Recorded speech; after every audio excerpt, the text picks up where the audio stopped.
श्रीमती सोनिया गांधी, श्री राहुल गांधी, जनाब आजाद साहब। Thank you आजाद साहब। राहुल गांधी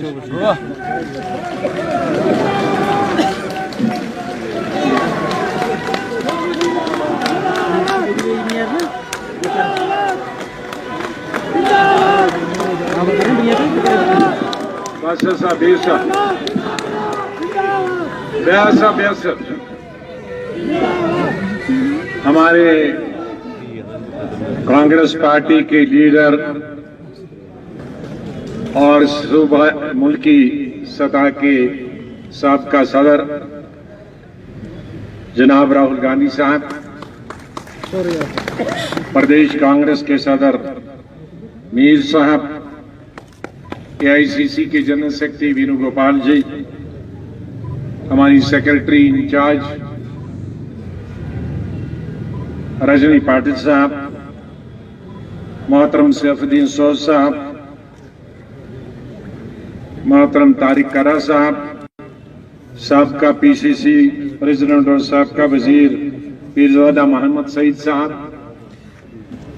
सभी हमारे साबका वज़रान कश्मीर वादी से, जम्मू सूबा से, साबका सभी MLAs MLCs दोनों सूबों से,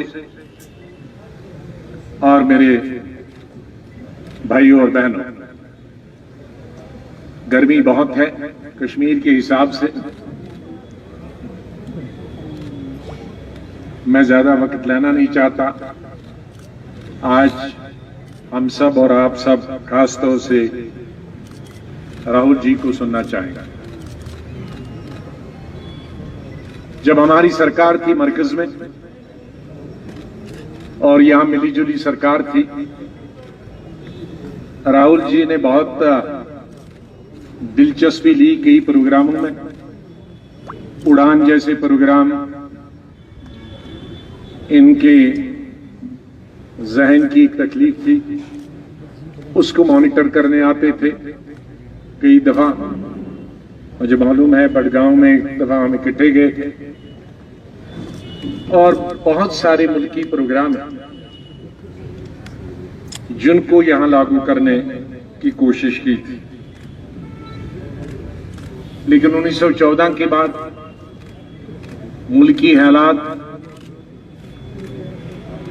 बिल्कुल अजीब हो गए और कुछ अरसा यहां एक मिली जुली सरकार चली जिसमें पहली दफा बीजेपी ने शमूलियत की, हमारी कुछ यहां इलाकाई पार्टियों से मिलकर, और उसके बाद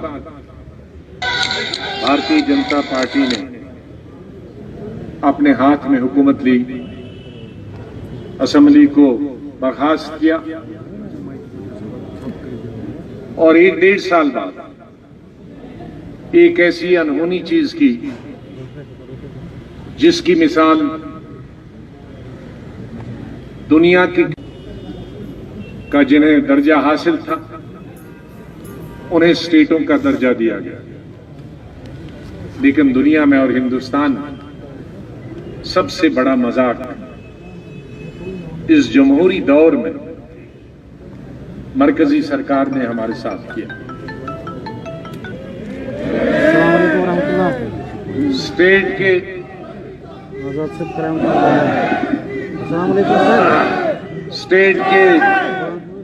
के 2 हिस्से किए गए, जम्मू कश्मीर और लद्दाख, और उसके साथ साथ स्टेटहुड भी खत्म कर दिया। जब ये पार्लियामेंट में बिल आया, आप सुने होंगे वो तमाम तकरीरें, में उनको दोहराना नहीं चाहता, एक अलग बिल लगी थी और दूसरी बिल पड़ी गई। ये भी पार्लियामेंट की तारीख में, इतिहास में पहली दफा हुआ। और उसके बाद हुआ क्या, 16,500 लोग जेलों में रहे, 16,500।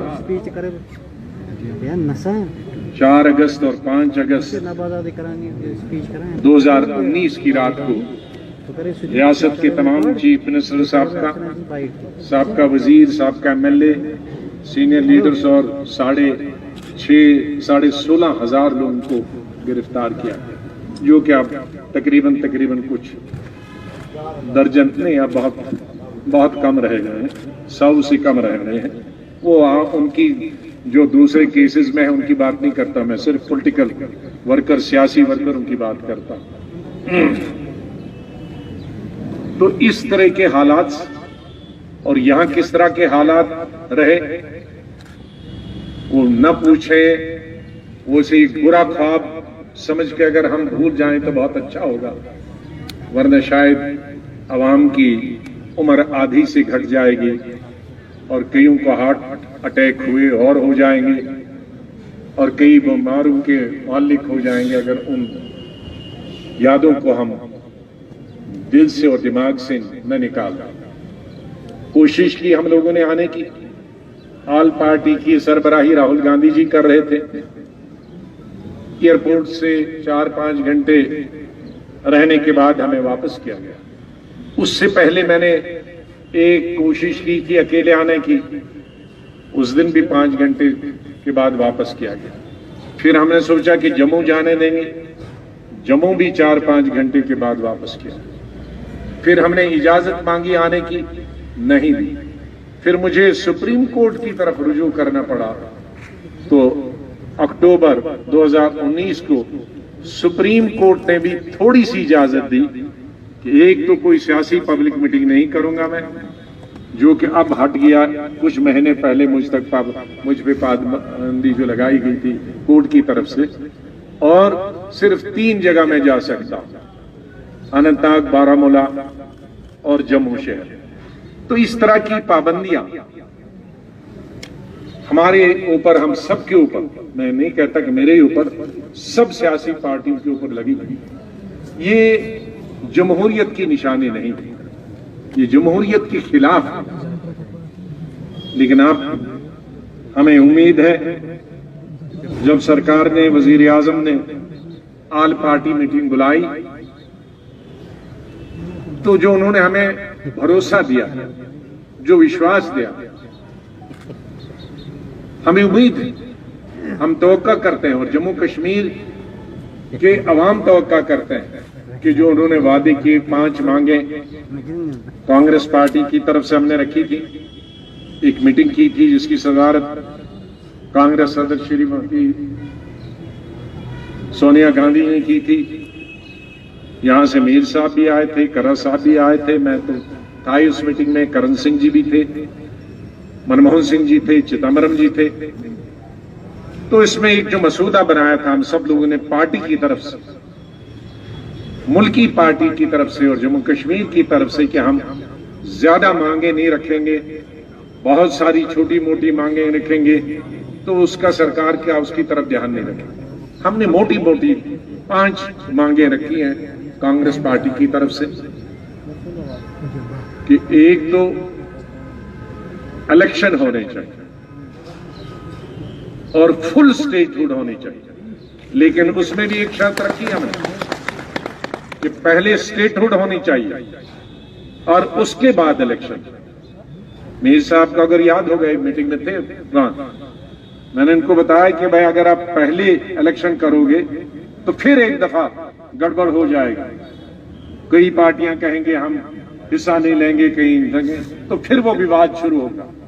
तो ये देश के हित में है, केंद्रीय सरकार के हित में है, अवाम के हित में है, और जमहूरियत के हक में ये है कि पहले अनाउंसमेंट हो जाए, जिससे जम्मू कश्मीर के लोगों को ये भरोसा हो जाए। वरना वो बाद में कहेंगे अच्छा इलेक्शन करा के इन्होंने ठग लिया, या दिल्ली की जैसी सरकार देंगे या पौंडीचेरी जैसी सरकार देंगे।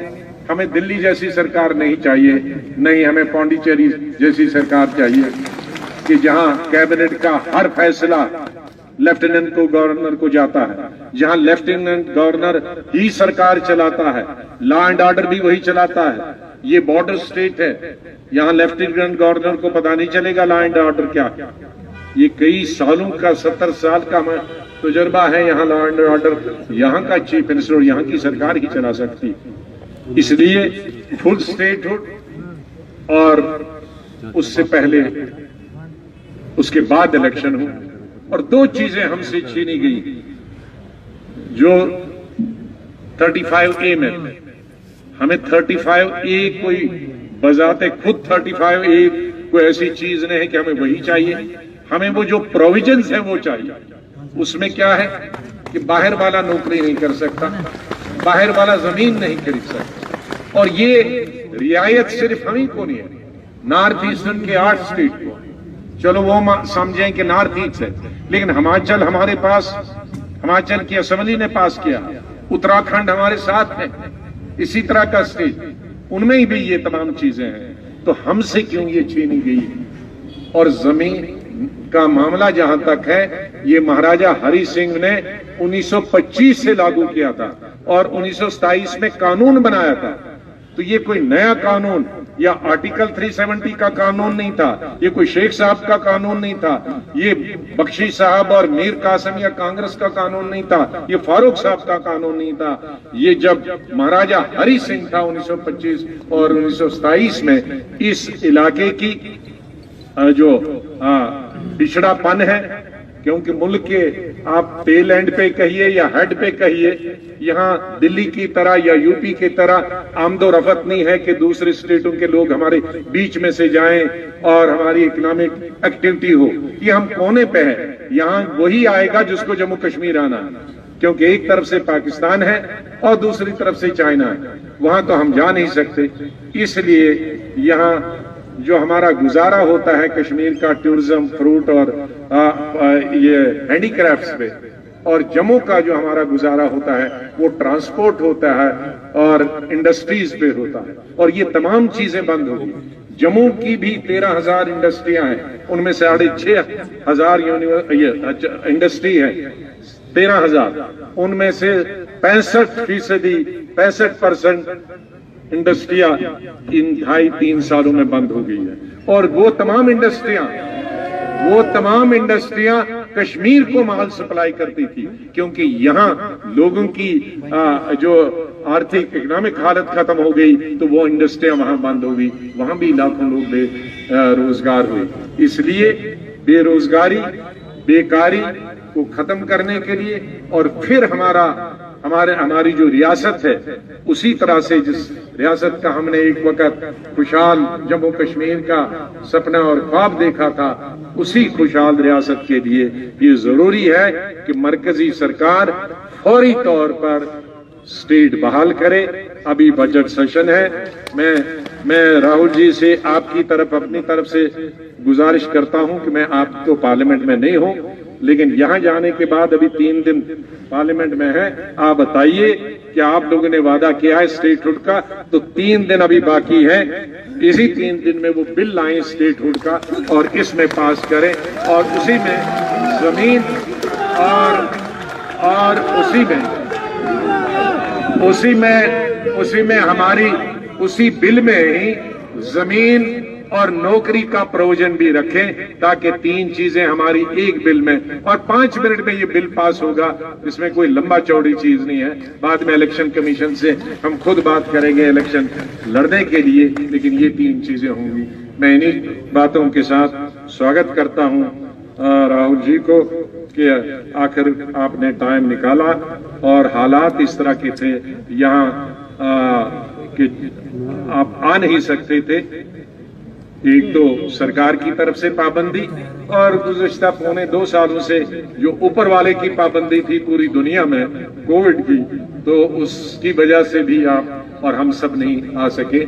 आप सबका बहुत बहुत शुक्रिया। खुदा हाफिज। अस्सलाम वालेकुम।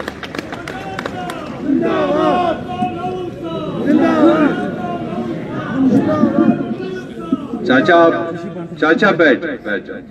देखो, नारा देना हो पहले देना है, जब अभी राहुल जी को दावत देंगे वो बोलेंगे।